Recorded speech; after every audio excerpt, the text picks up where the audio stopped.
Yat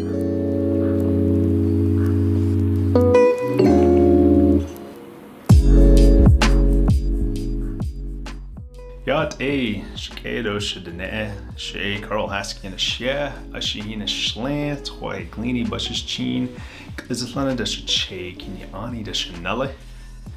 This beautiful dialect I just spoke was or is known as Denebizod, or direct translation, Navajo language. This video I'm making is my personal take on possible avenues for cultural preservation.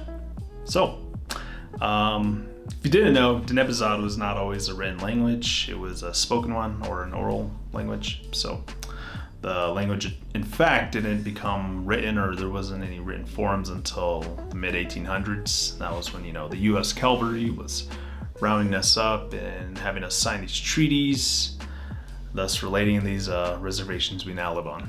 I believe it was further refined in the early 1900s, particularly the 30s. Coincidentally, my great-grandfather had a part in this. His name was Albert Chick Sandoval.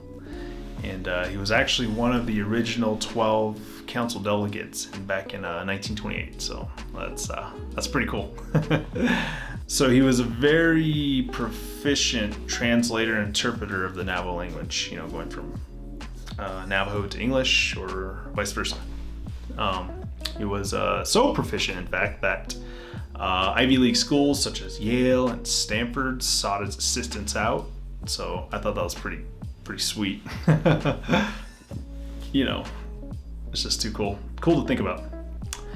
So the reason why I bring him up is that I believe he was a pioneer of his time and he did contribute a lot to the advancement of Navajo culture and language preservation. So why am I making this video? The answer is pretty clear. No, I'm just kidding, it's not really clear. I would like, this is my take on trying to preserve Navajo culture, and it's through the use of YouTube. YouTube's not the only, of course, platform you can use to do this sort of thing. You have music, comedy skits, TikTok. So those are pretty good platforms for ensuring our survival, our cultural survival anyways. So with that said, Denebizod, for it to survive, has to embrace change, which I believe it always has and continues to. So one of my favorite quotes from the late Senator Daniel Inouye, he said this, said it best, was that native languages are a miner's canary. That meaning the death of a language can be or signal the death of the tribe.